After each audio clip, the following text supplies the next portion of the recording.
So hindi na nakakapagtaka kung balang araw ay madaming mga NBA teams ang magka-interes sa ating pambato na si Kai Sotto. Naka 3 straight wins na sila and so far napakaganda ng performance ni Kai Sotto.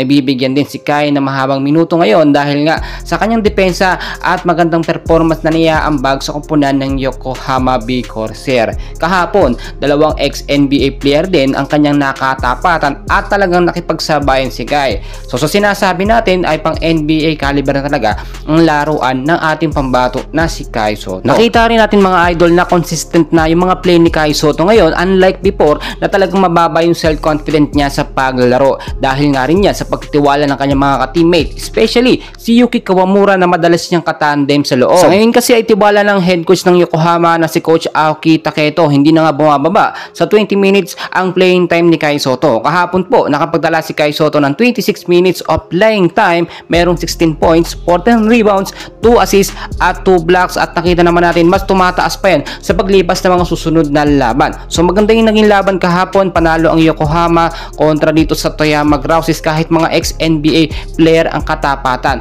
May mga fans na nagsasabi na hindi pa naman kailangan ni Kai Sotto magmadali sa NBA. Bale wala naman ng NBA mga kaibigan, kung makapaglaro si Kai doon hindi naman siya madalas gagamitin. Hindi po siya priority ng NBA teams, no? Ang mahalaga dito sa Japan B-League yung oras ni Kai Sotto na paglalaro, yung exposure na makalaro siya, no, or makalaban niya iba't ibang mga dito sa Japan. Kaya asahan natin mga kaibigan yung 1-year contract ni Kai Sotto ay mangyayari talaga dito sa kupunan ng Yokohama Bay Corsair. 15 pounds of muscle na dagdagan na ang ating pambato at mas madadagdagan pa yan, no, sa mga susunod nga ng mga ensayo at mga practices na ginagawa ni Kai Sotto. Nasa tamang coach siya, nasa tamang teammate siya at tamang team, no, magpapalakas sa ating pambato na si Kai Sotto. Well, yung suporta ng mga Filipino fans nandiyan po pero hindi talaga maiiwasan yung mga bashers, no, paikot-ikot at bibigay ng negatibong komento sa ating pambato na si Kai Sotto at pilit siyang ibinabagsak pero hindi na mangyayari yon dahil nga yung mga dating bashers ay mga taga-suporta na ngayon ni Kai. Well mga kaibigan, pakisuporta naman po ng ating YouTube channel and please don't forget to like and subscribe for more Kai Sotto updates. Maraming salamat po.